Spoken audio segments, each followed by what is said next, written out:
Amy, I have an itch and it is for a spicy dark romance and I need one bad. I have the book for you. It is A Reign of Shadows and Endings by Melissa K. Rorick. It was an instant New York Times bestseller.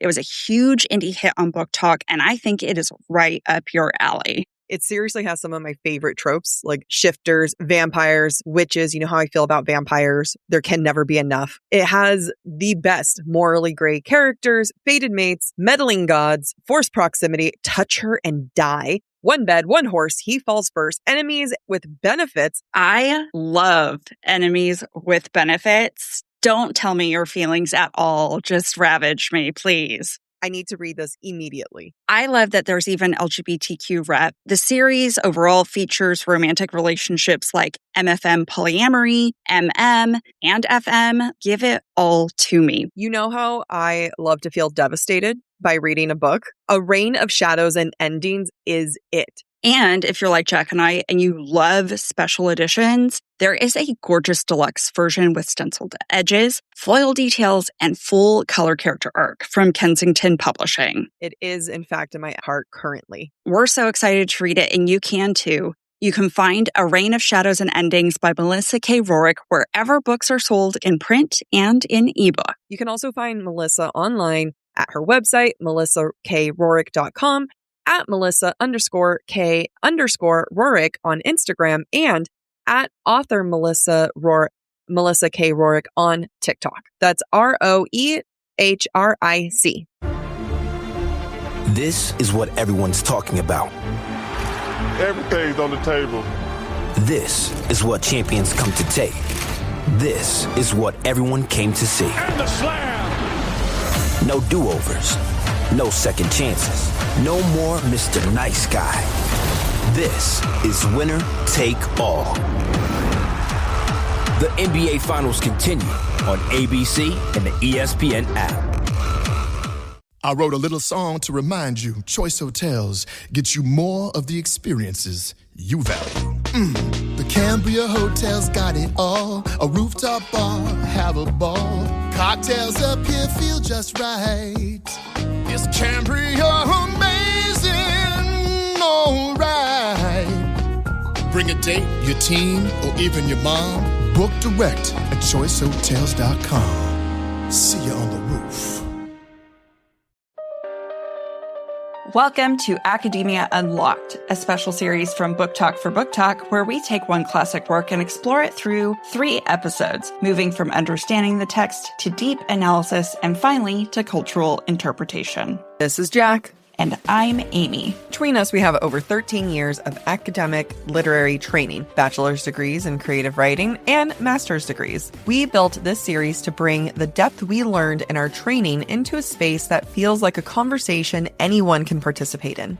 Each book gets 3 episodes, and they build on each other. We start with literary literacy, reading the work the way you would in a high school AP English class, close and careful. Episode 2 is our advanced analysis, where we shift into a college-level seminar lens. And finally, in episode 3, we look at the book in media, looking at various adaptations, cultural legacy, and how it translates beyond the page. You'll notice that we got rid of episode 4. Those will be rare for when we have special guests to join us for the conversation. As we mentioned, we're still figuring out the series. Be gentle, but thanks for sticking around.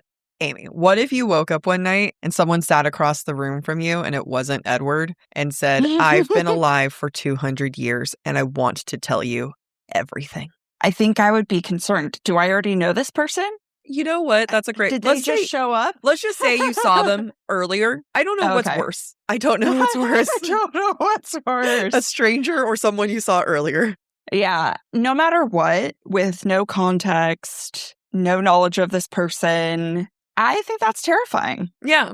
I did not realize until reading this that that's basically the premise of Interview with a Vampire. In 1976, Anne Rice published a novel that completely rewired what a vampire could be. The vampire is not a monster lurking in a castle. It's not a symbol of pure evil. They're complicated. Anne Rice wrote a vampire that's grieving, philosophical, questioning, and ultimately just stuck in his own head. Like, baby boy's got issues. And today we're doing what we always do, which is cracking this book open at the high school level. And if you're like Jack, reading it for the first time, uncovering some of the unknowns about Interview with the Vampire that isn't necessarily conveyed in the media around it. So what is it about? Where is it set? Who's in it? And why does any of it matter? Yeah, and it does matter. So before we get into the story itself, we need to talk about why this book even exists and why does it matter that it was written and published in 1976? Well, published in 1976, maybe written in 75. So this isn't just a horror novel that happened to do well. Interview with a Vampire was deeply personal for Anne Rice. She wrote it in the aftermath of losing her daughter, Michelle, to leukemia at the age of 5. Which, again, did not realize that. And then once we were kind of prepping and I looked at that, I was like, oh, that makes a lot of sense. It makes so much sense. That hurts. So Anne Rice has talked about how Louis, the vampire at the center of the story, is a stand-in for her own grief and guilt. The question that drives this entire book isn't really what is a vampire, it's more about how do you keep living when you've lost something unbearable. That's not a question that horror novels ask. That is a human question. Rice just happens to wrap it in fangs and immortality and set it in New Orleans. And arguably, it works. Arguably, it really works. So Anne Rice publishes Interview with a Vampire in 1976. And prior to this, vampires in pop culture they were mostly depicted as monsters, not really protagonists. So think about Dracula and Nosferatu, right? These guys are the monsters. They're the ones that you are fighting against. And Anne Rice's innovation, this is a vampire who narrates his own story, who questions his nature, and who doesn't want to be what he is. This is absolutely opposite of the vampires we saw before, who are these evil monsters and are like, oh my God, yes, blood, love it. Let's keep with this evil. And the novel was a commercial success, and really it was a cultural turning point because it established the sympathetic vampire. And that's a genre that will heavily define many vampire stories to come. Maybe, arguably, most vampire stories after this has the sympathetic vampire. And you're really going to see that from Twilight to True Blood to What We Do in the Shadows. And Rice went on to write The Vampire Chronicles, a multi-book series. And Interview with the Vampire is the first, and a lot of people think the most emotionally raw. And you might be like, wait a minute, isn't there a TV show, The Vampire Lestat, that's about to come out? Yeah, guys, we planned this accordingly. Wow. This wasn't out of nowhere, but I'm going to have this quote here for you. Quote, I was a 25-year-old man when I became a vampire, and the continual transformation of the world around me frequently left me feeling that I had lost something. As Amy mentioned, this is set in New Orleans, and that is a very important part to the story. So Interview with a Vampire has two primary settings. Both of them do some major narrative work. The first one being New Orleans, the second one being Paris. And not just the location, but the story, what happens there, it's not interchangeable. They mean completely different things at different points of the story. We start in New Orleans, and let's keep in mind New Orleans is basically its own character in the novel, and I feel like that's the case with most novels set in New Orleans, or most shows set in New Orleans. Like, New Orleans is a living, breathing thing separate from the characters. Are we saying New Orleans or New Orleans? I know they say Y'allins. How was I saying it? New Orleans. Oh, it's New Orleans. Or I don't know. I don't know. We don't know. I guess we're going to have to go to New Orleans. It's like Los Feliz. I'm like, but it's spelled Feliz. Nope, Los Feliz. Yeah. And I always get confused. I always say it wrong. Navidad. Yeah, it's rough. So someone's going to comment being like, it's New Orleans or it's New Orleans. But, you know, we've made it known that we don't know what we're doing with the pronunciation of the city. So let's continue. Louis is a plantation owner in the late 1700s when Lestat turns him. So the world we enter first is pre-revolutionary Louisiana. French colonial culture, there's the brutality of the plantation economy, there's a lot of heat and density of a city that's still trying to figure out who and what it was, right? Like at one point we hear a lot of French inspiration, and then later on he talks about the Spanish inspiration. So we need to go to New Orleans. I know. One day. Now, Rice uses the setting deliberately. New Orleans in this period is a place of extreme beauty as well as extreme darkness existing side by side. And to an extent, that is what Louis is. That is what vampires are. Now, this is what the setting gives us.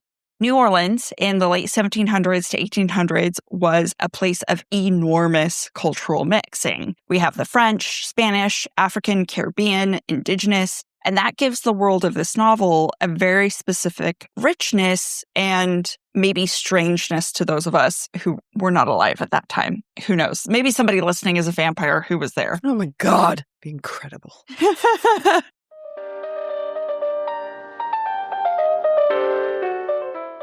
Wow. What a moment. What an episode. Anyway, here's some ads. I have decided I am going for a European summer vibe, and Quince is helping me get there. Ooh, what are you getting?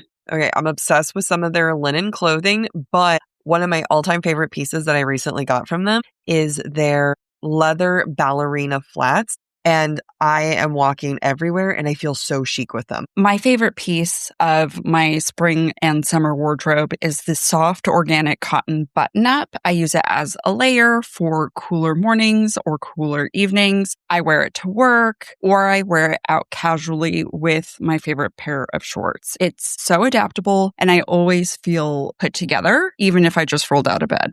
Everything at Quince is priced 50 to 80% less than similar brand. And that's because they work directly with ethical factories and cut out the middlemen. So you're paying for quality, not brand markup. And it's not just clothing. Quince has really become a destination for elevated essentials across the home, kitchen, bedding, and beyond. I'm really looking forward to putting Quince kitchen items on my registry so that I can redecorate my entire kitchen. You can elevate your summer wardrobe. Go to quince.com/booktalk for free shipping on your order and 365 days returns. Now available in Canada too. That's QUINCE.com/booktalk. BOOKTALK for free shipping and 365-day returns. Quince.com/booktalk.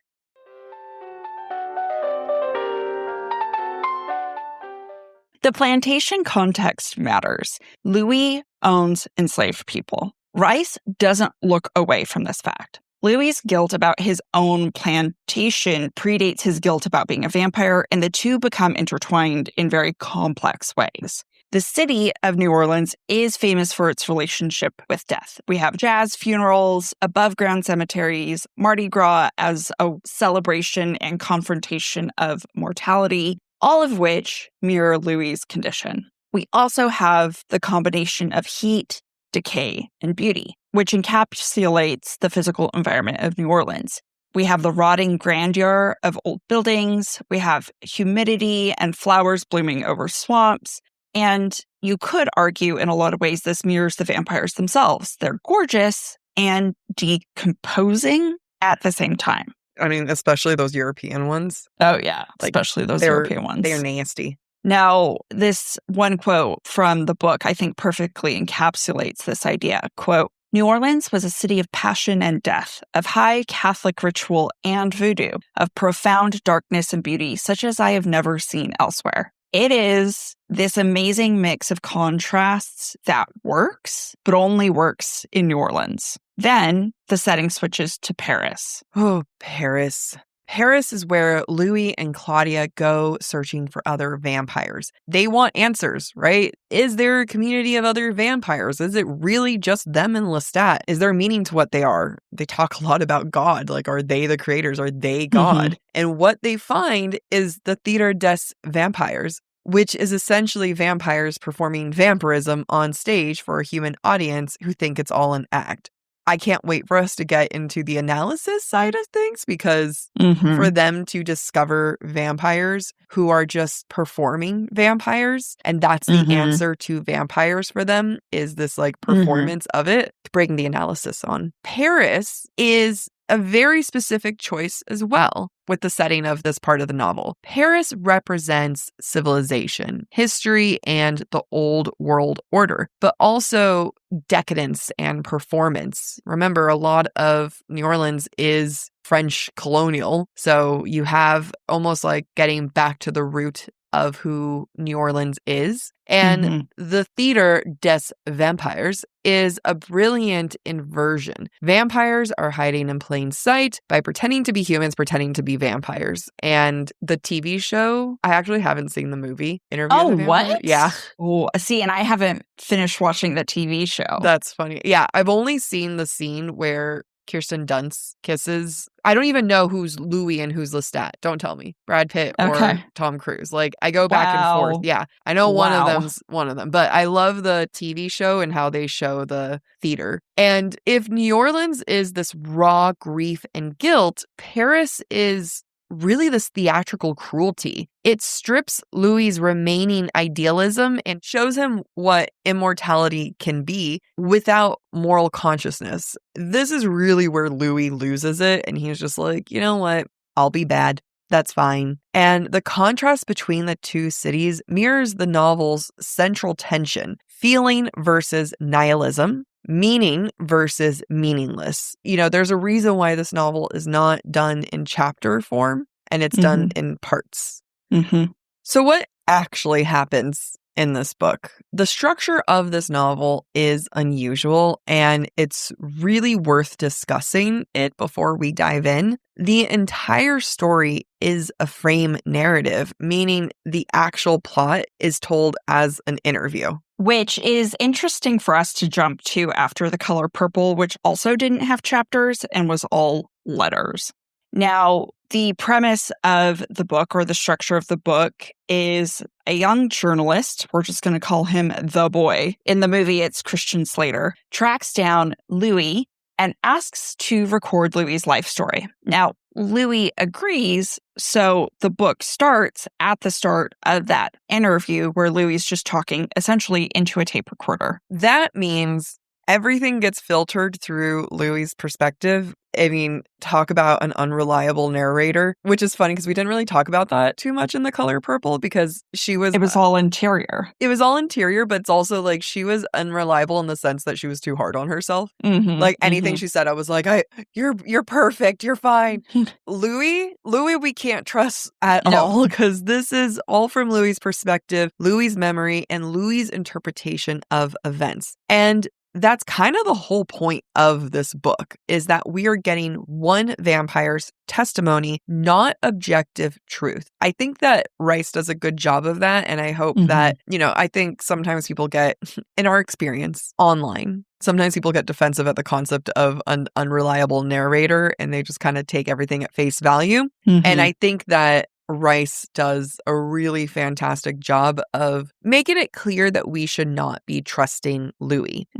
Now, in Act 1, Louis, before the transformation and during the transformation, he is a young Creole plantation owner in 1971. He's grieving the death of his brother and he is becoming very reckless. He's then approached and turned by Lestat de Lioncourt.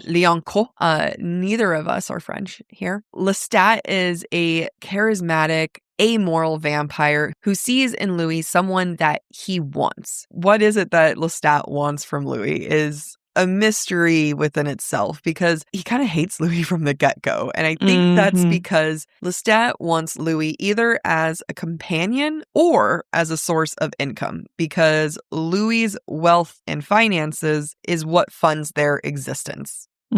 Louis struggles immediately with feeding. He refuses to kill humans and he survives on animals and rats, much to Lestat's contempt. The central tension in these early chapters is that Louis wants to retain his humanity and Lestat thinks humanity is something that you need to shed like a coat. Louis even says, quote, "I was in love with the world even as it burned." I don't know if I ever personally have an answer of why Lestat picks Louis because I think he wanted a companion that made him almost feel validated in his lack of humanity. Because if he gets to see Louis all of the time, hating his existence, hating everything, then Lestat gets to say, see, I made the right choice by losing my humanity entirely. Yeah. It's one of my theories. It's an interesting, challenge to think about because on one hand, I think that Lestat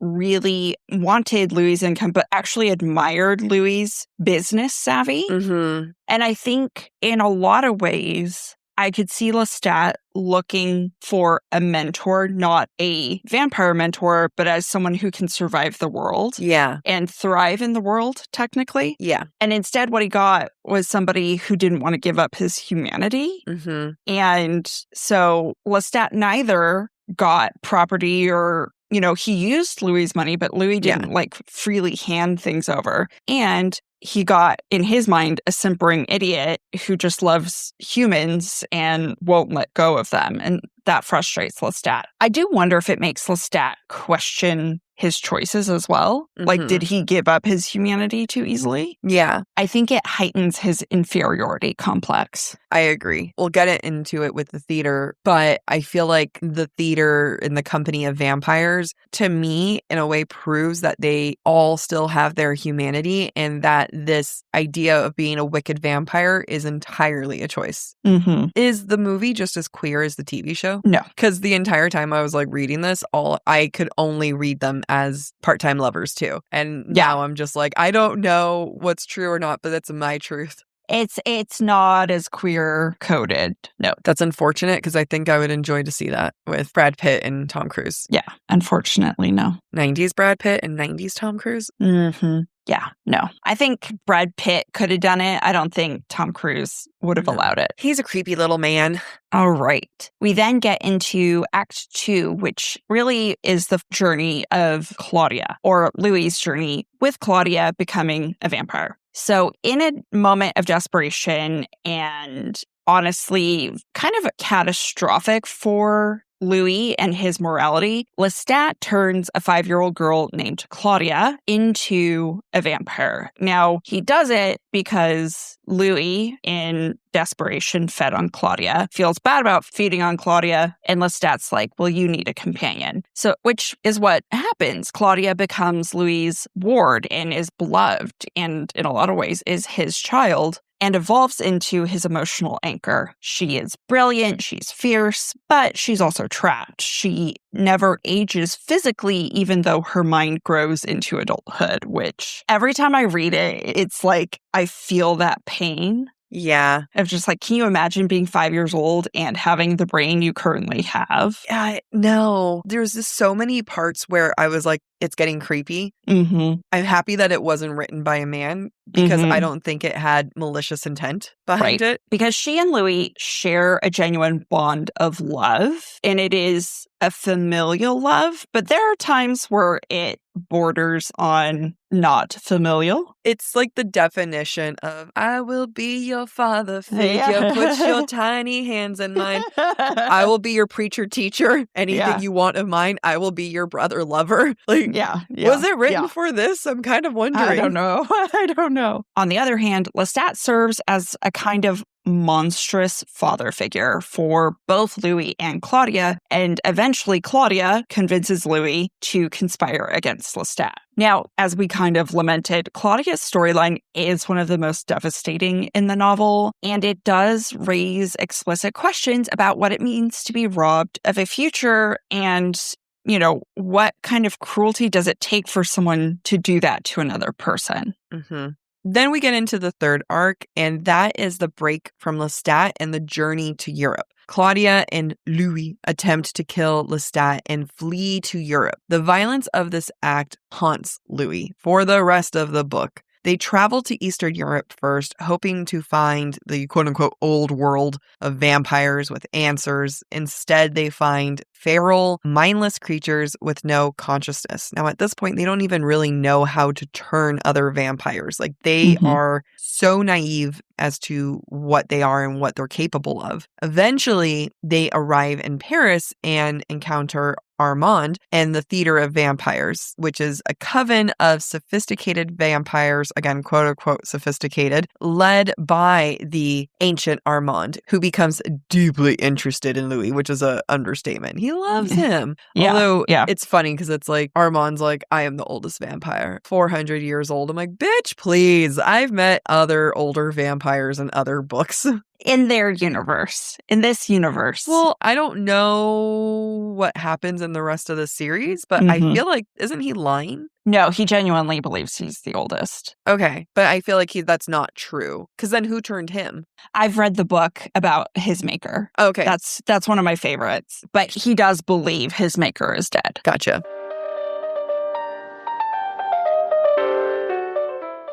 Touch some grass, stretch, and listen to this ad break. One of the first things I do when I move was I needed to get new sheets. I needed that restart in my bedroom. And that's why I go to Boll & Branch for their variety and their quality. Boll & Branch not only has your sheets, but they have everything you need. They have their signature satin sheets, breathable pillows, cozy waffle bed blankets, and beautifully crafted comforter, all designed to work together for comfort and temperature regulation. I always start the night off freezing, then I get hot, and then I get cold again. But ever since I've switched to Boll & Branch, I have been so comfortable every single night. When Jack and I recently went to New York, I put my Boll & Branch sheets on the bed so that when our friends who watched our cats came over, they could lay in those sheets. And I got so many compliments about the quality and the breathability of the fabric. They definitely asked me where I got them. I get complimented every single time I have a meeting for work and you can see my bed in the background, and everyone always says how pretty it is, how stylish my room looks. I am not a stylish person, and yet Boll & Branch is making me look like I have my life together. What's even better is that their signature organic cotton sheets get softer the more you wash them. It makes me excited for laundry day. Upgrade your sleep with Boll & Branch. Get 15% off your first order plus free shipping at bollandbranch.com/BookTok with code BookTok. That's Boll & Branch, BOLLAND, branch.com/BookTalk, BOOKTALK, and use code BookTalk to unlock 15% off. Exclusions apply.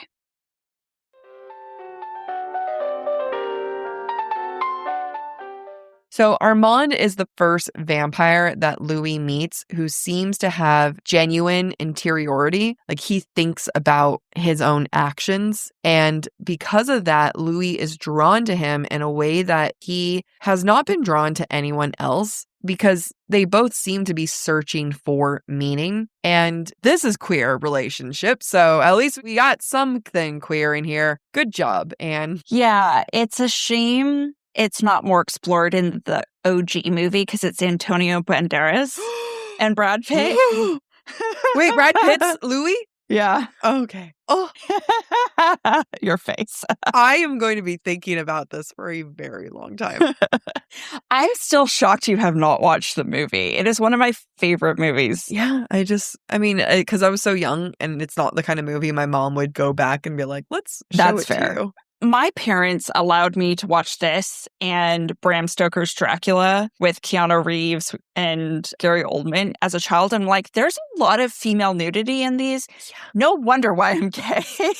Meanwhile, my mom let me watch Law & Order SVU like it was a kid's show. No wonder I'm paranoid. Yeah, parenting choices at their finest. Yeah. I am not gay because I saw boobs as a 6-year-old. I just want to make that clear. That is not how it happened. That's not how gay works, guys. I saw many boobs at 6-year-old. I remember I was in junior high and my mom was sick, or I was sick, and my mom rented a movie for me and so that I could watch it at home. And it was But I'm a Cheerleader. I don't know that. It's the most gay movie. It's like a cheerleader goes to conversion camp, I think, and it's just a bunch of lesbians. I think you'd love it. Like, it's a very lesbian gay movie, and I just like saw all these like women making out and hooking up, and that didn't make me gay, but I remember being like, damn. Damn. Okay. I like being very much like, is this my sexual awakening? Not really, but I appreciate what's happening. Yeah. Were you with us when we watched Bottoms in theater? Yeah. It was so good. Kaya Gerber's epiphany at the end. Oh, I'm not gay. I just like gay porn. Like, yeah, that's...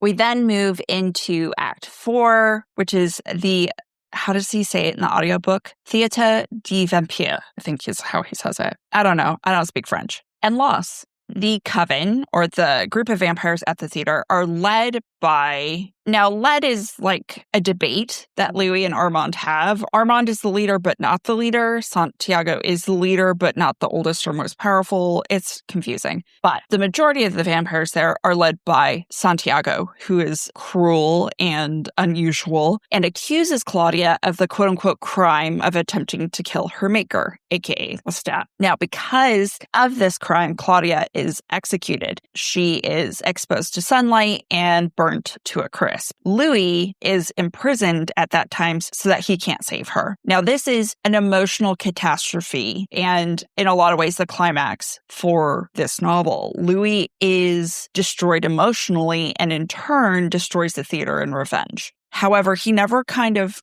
is able to recover from that. He is hollow and his humanity has kind of been destroyed in the process. We learn that he does continue to spend time with Armand, which does not happen in the movie. I don't know if it happens in the show. It does. But he finds no peace with Armand, and Armand ultimately cannot give Louis the meaning he's looking for, and Louis is not giving Armand the glimmer of humanity that Armand initially found so attractive in Louis. Their relationship is fascinating because Louis turns into such a fuckboy asshole. You know, like the one boyfriend that everyone's like, just break up with him. He's such a jerk. Like, he doesn't text you for days. He ignores you when you guys are on dates. And Armand is just like, but that one time you had feelings. Yeah. But what happened to the feelings? I don't know. You let them kill my baby. Right. And then Armand's like, I didn't do it. And then at the end, he's like, okay, I did let them. Yeah. Asshole. I don't feel bad for him. That's fine. So now we are in arc 5, and that is the present, the interview, and the ending. Louis ends his story with 2 centuries of wandering around, and he still seeks meaning, and he continues to find none. The boy, the interviewer, is excited by what he heard. Like, he hears all of this and is just like, I'm down. Make me a vampire. Make me a vampire.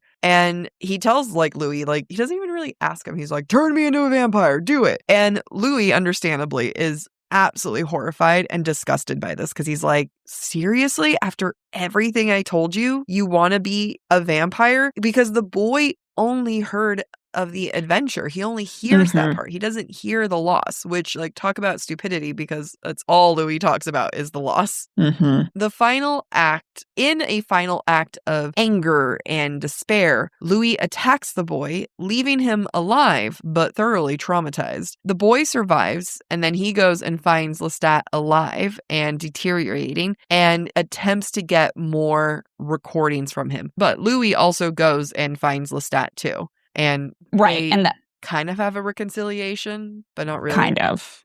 All right. So let's get into themes. At the AP English level, we're identifying the big thematic threads running through the book. Fortunately for you, you don't need to write an essay. However, we had to take notes. And we just want to walk you through what this book is about beyond the plot. Now, there are a lot of different themes, as simple as the book may seem to be, because it's essentially an interview. It is deceptively layered and is more than just kind of the gothic horror facade that it is at the surface level. So first is grief and guilt. Louis' entire existence is shaped by losses he can never recover from. It starts with his brother, Claudia, his human life. There are times where he mourns his sister, who, died of old age. He mourns a lot of different things. And what he learns and what we see through his eyes is that immortality does not protect you from grief. In fact, it does the opposite. It traps you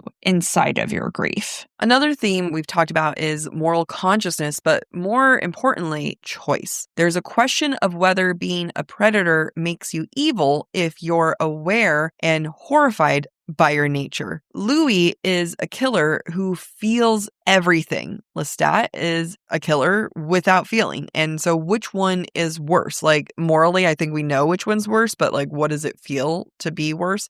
Kind of dovetailing off the first theme that we spoke about is the horror of immortality.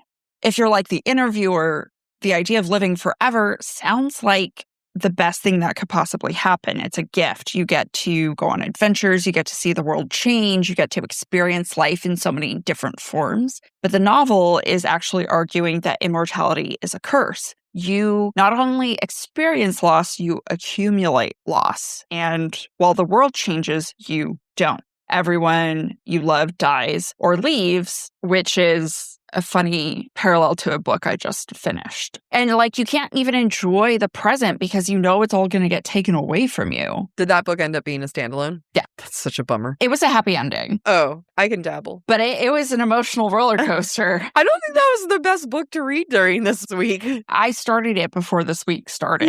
Yeah. It's just funny. It's funny how life works.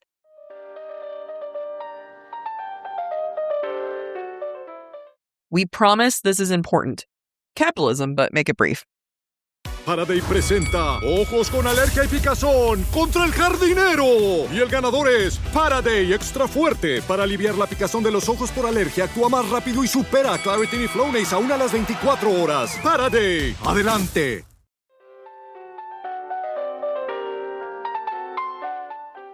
What's also funny is this other theme, which I find to be relevant not just to vampires, but to humans. And that is the search for meaning. Louis cannot find God. Louis cannot find community. Louis cannot find peace. I'm not saying that you have to find God in order to find peace, but like these are things that I think when it comes to community and peace, that's what brings everything together. And the vampire is a symbol of the modern existential crisis, right? Mm-hmm. We're alive. We're aware that we're going to suffer and we don't know why. Like this is so philosophical, right? Like this is just so, okay, I'm alive and I'm meant to just continue to be a part of this world where everything sucks. Yeah.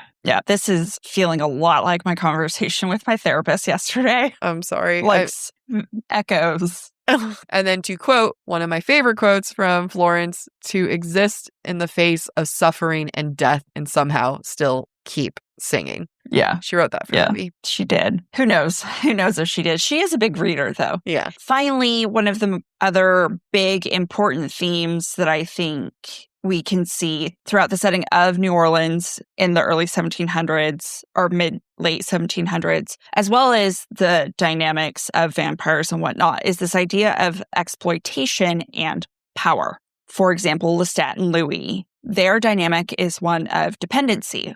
Lestat depends upon Louis for money. Louis depends upon Lestat for information. And so they are both able to control each other as well. The same is true for Claudia. The novel itself is deeply interested in what it means to have power over someone's existence. And you see that in so many different layers. It's kind of meta in a way. It is, right? It is. It's so meta. It really reads as Anne Rice putting everything of questioning the point of everything into her story. Yeah. I mean, it becomes more meta knowing the context of her daughter dying. Yeah.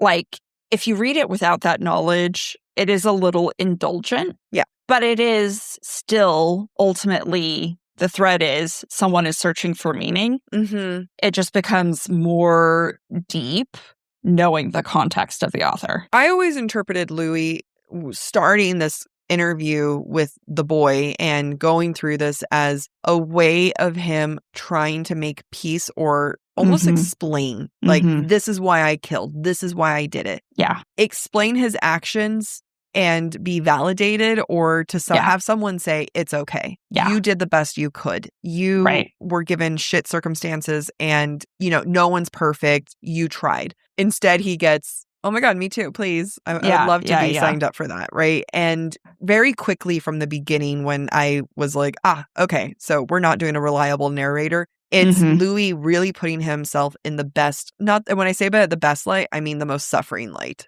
possible. He's seeking absolution, and it makes me think of the first episode of the TV show because the episode ends with Louis confessing his sins to a priest. In a lot of ways, this interview is a confessional, and it is Louis seeking permission to exist the way he exists. Yeah. And to be forgiven for what he's become. Yeah. Which we're going to get more into these kind of deeper themes and this existential philosophy. Yeah. That in next week's episode in our advanced analysis. We're going to get into the Gothic literary tradition, queer reading, the existentialist philosophy, like all of it is going to be there. That's the juicy stuff. This is just more for you guys to have context. And one of the things that we really want you to take away from this episode is that Interview with the Vampire is a vampire novel the way The Old Man and the Sea is a fishing story. Yeah. Technically, it's a vampire novel, technically. But what Anne Rice is actually doing is that she wrote a confession. In many ways, you can say she wrote her own confession. She wrote a 200-year-old man just sitting down and trying to make someone understand everything that he's feeling and the struggle that he has to be alive and aware and yet unable to make any of this pain stop. And it is a really cruel joke in the book, and Anne Rice does it for a reason. And I think it's almost a parody. Explained in a second. So Louis tells this boy interviewer everything, every loss, every horror, every reason why immortality has sucked and destroyed who he is. And then the boy turns around and says, I want that, which, for Louis is the biggest offense. It's, to me, in a lot of ways, mocking the people who say, I've suffered so much in this life to be here, but I would do it all over again in a heartbeat, right? She's kind of being like, fuck that shit. Yeah. It's not worth it. Or even arguably someone who might want kids. Yeah. Saying, hey, the loss of it may not be worth it. Like, or just so you know, if you lose them, this is your reality. This is your existence. Yeah. And the boy doesn't hear the warning. He only hears about power. And Louis just keeps looking for someone who understands. And the first mistake was going to a boy. Yeah, that's the answer. Come to a woman like on her period, just feeling like in her feels and just be like, oh my God, talk queen. I want to hear everything. And then just be like very sympathetic. Honestly, if he had found a female journalist, and that goes to not even internalize misogyny on Anne Rice's part, but Louis, if you had evolved with the times. Yeah, seriously. This novel, in a lot of ways, is about the failure of giving testimony or sharing what someone believes to be true. We, as humans, tell our stories hoping someone will understand. And I lament this often for my own reasons. Like, sometimes people don't understand, and sometimes they truly can't understand even if they want to. And that feeling is very, very isolating. And no matter how many times you tell your story, if someone can't understand it, you're alone. Yeah. You exist in isolation. And not to undermine like your personal experience and everything, because your experience is unique. But isn't that also kind of the definition of humanity, is that everyone's story is so individual and personal to them that no one can understand? Like every once in a while, someone will try to like relate to something. Again, I'm not even going to say yours is like, yours is over here, mine's is over here. Like there's no comparison. But every once in a while, someone will be like, I too experienced something. I'm like, I think it's the same thing. And you can almost view it as both an isolating human occurrence and yet a universal human occurrence where it is uniting in the way that just as no one will ever relate to your experience, you cannot relate to anyone else's experience. There will never be someone who truly has it. Even siblings will never have had the same parents. Yeah.